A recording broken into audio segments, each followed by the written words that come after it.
Good evening to everyone, and I'm Dr. T. Manimanjula, Professor of Dr. B.R. Ambedkar Law College. Now, today the topic is Citizenship Act 1955.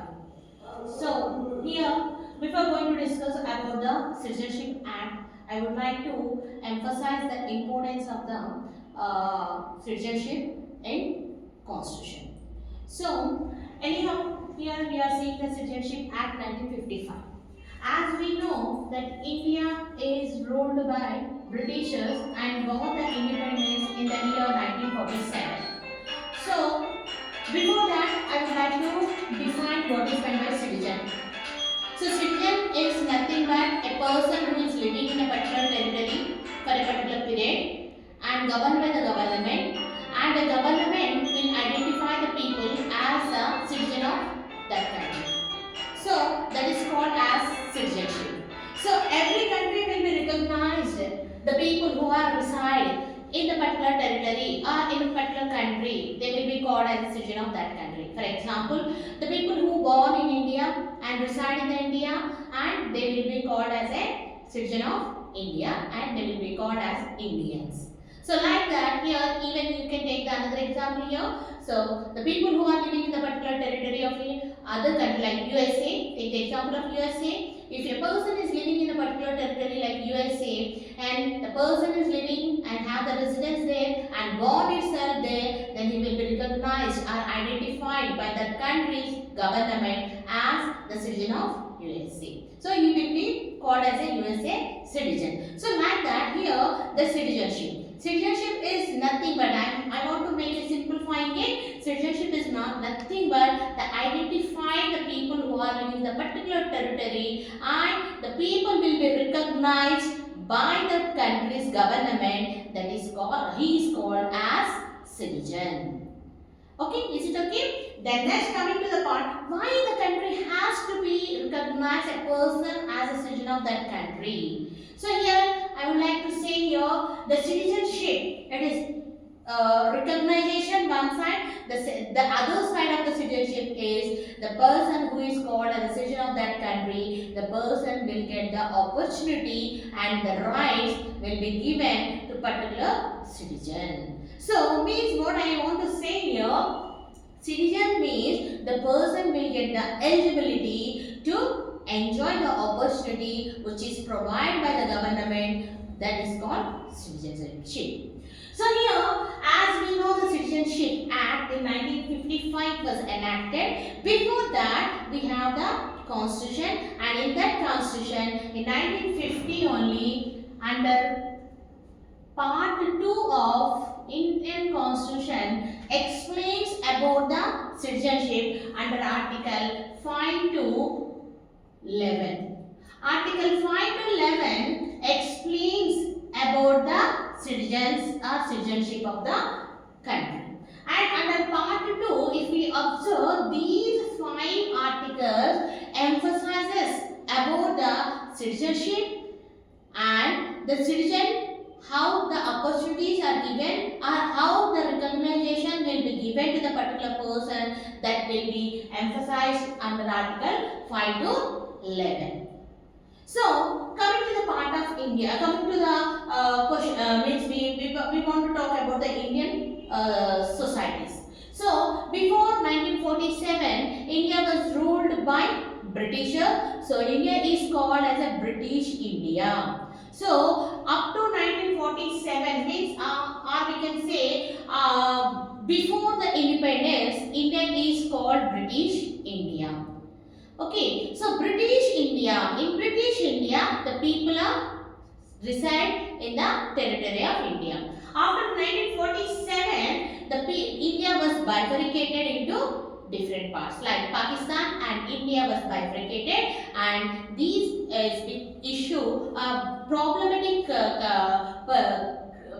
problematic issue to the India to decide who are the Indian citizens, because there are lot of conflicts, lot of differences, lot of drama was held at the time of 1947 to up to 1955 also we can observe the issues. So that's the reason here before 1955 we are discuss the rights under the Article 5 to 11. And coming to here, immediately after the independence, here three categories of people were reside in India. For our better understanding, I want to explain this one. Okay, so when we got the independence, we got three types of citizens or three types of people. One is we call as born in India. The people who are born in India, they are called as citizens. Then next one is the people maybe before, I am talking about the British India. Okay, and immediately after British India, after the bifurcation of Pakistan, we have here another set of people who born in the Pakistan. Okay, who born in the Pakistan but reside in India. That is one set of people or one group of people. Okay, then the people who are not born in India, because the other foreign countries are ruled by India. That's the reason there are certain people are settled down. They are, maybe we call them as an Anglo-Indians. So there are three set of people are there in India. So it is a big challenge to the Indian government at the time of 1947. So how we will decide and whom we will decide? So as I said that citizenship means the privileges, the opportunities which are given to the citizens. But when 1947, that time if we observe, in India there are three different set of people are there. So it is very difficult to the Indian constitution to decide who will be called as a citizens of the country. That's the reason here if you observe these three groups, to satisfy them, Indian government or Indian constitution is drafted such a great way. That's the reason we never said that these people are not considered as Indians. So to satisfy, to recognize, to give the privileges, the complete, if you observe our constitutional provisions, in the constitutional provisions there is very clearly mentioned all the rights, privileges which is provided by the government, by the constitution will be categorized in the three ways.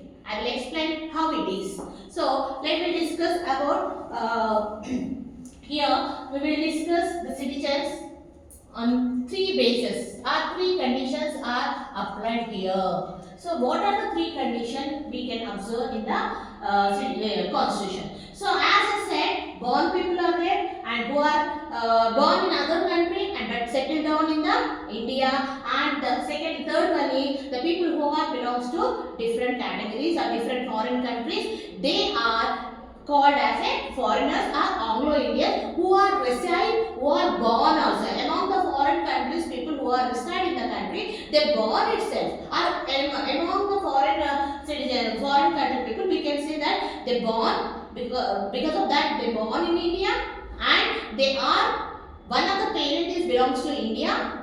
That's the reason they also can be considered as Indian citizen. So that's the reason in the constitution we can divide all the provisions if you observe, especially the fundamental rights if you observe, three categories of rights plus or privileges. Rights are nothing but privileges. Three privileges are given to the citizens. One is the person. So person. Example Article 14, equal right. Everybody is equal under the law or before the law. So person. Then next one is person. Second one is everyone. Then third one is person, everyone and minority. This is citizen. This is Article 15 and minorities Article 29. So just now I explained that there are three categories or three different groups are there. Under these three groups we can classify into different categories. Then persons, all the persons, we can say all the persons who are reside in the India, they will be treated equally. So that is under Article 14. Then coming to the citizens. So here Article 15 it is meant for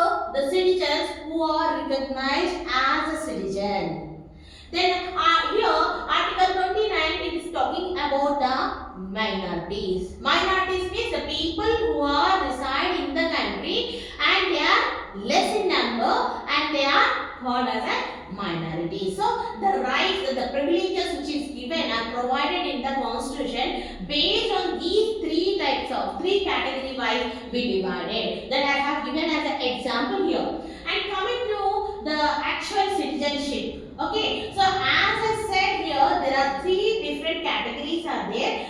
To justify all these groups, the Indian Constitution is divided the rights, especially recognizing the citizens as the citizens of the country. Here, Article 5 to 11, they clearly mention the conditions for the citizenship. So, coming to the point here, Article 5. Article 5, when we are talking Article 5, here Article 5 is one citizenship by domicile. Article 5 emphasizes about the domicile. Here the word domicile is very important. What is meant by domicile? Domicile means the place where the people are living based on their residence, that will be decided. So like in our country is a quasi-federal form of government, so we don't have state domiciles. So we have country domicile.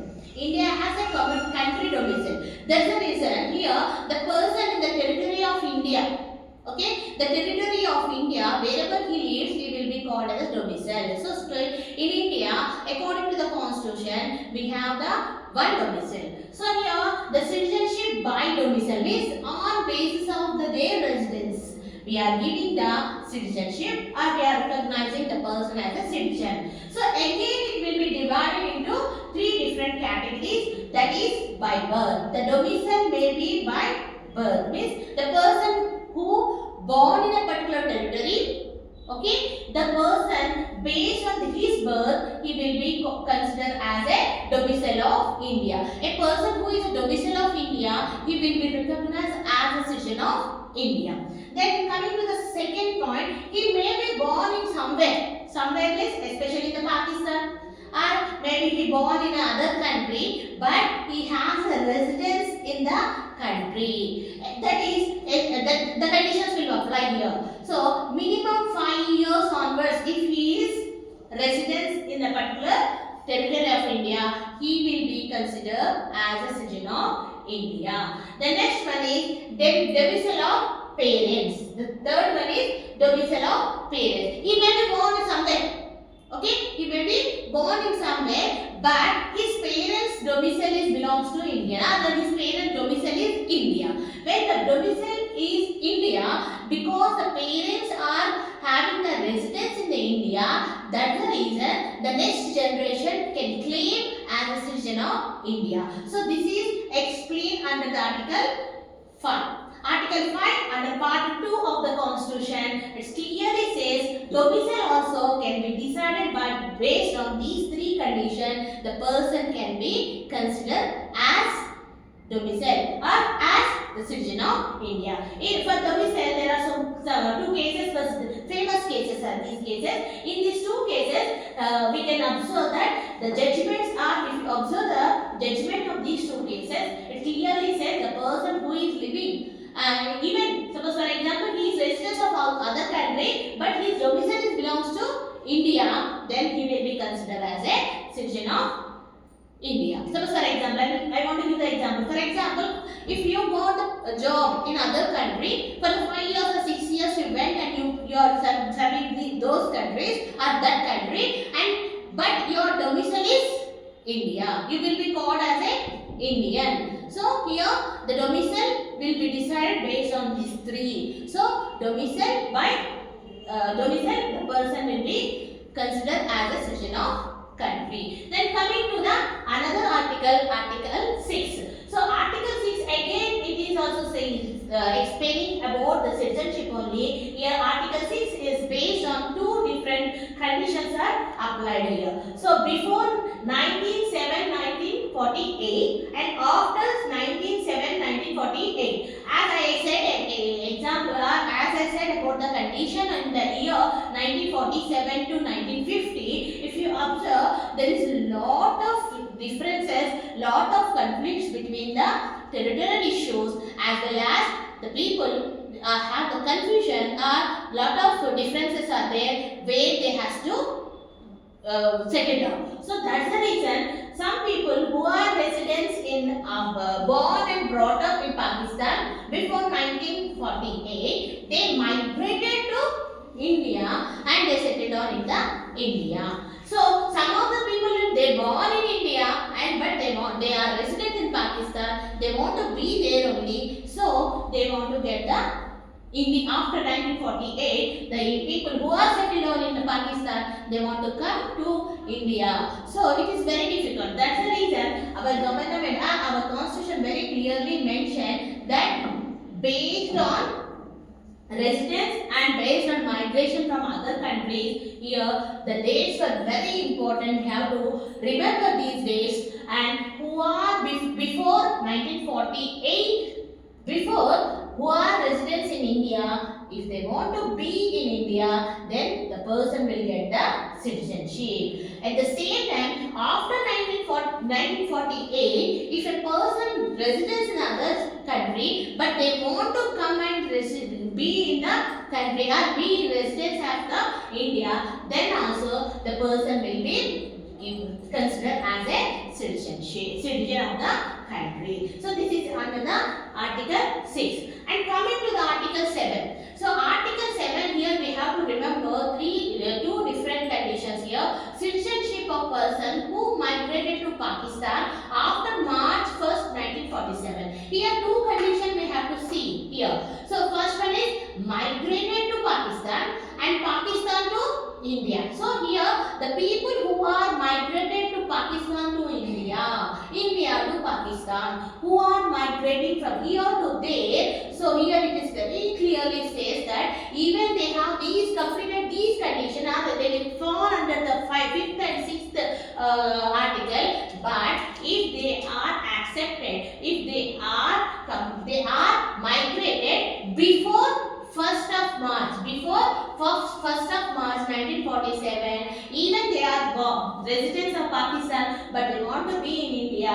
that the date or the year they are mentioned here, that has to be fulfilled. Then these people can be considered as a citizen of India. So Article 5 and 6 will be dominated or will be deciding factor whether they are residents of the India, even they are residents of Pakistan, but they will be considered by the constitution as a citizen of India when before March 1st, 1947. Okay, so this is about 5, 6 and 7.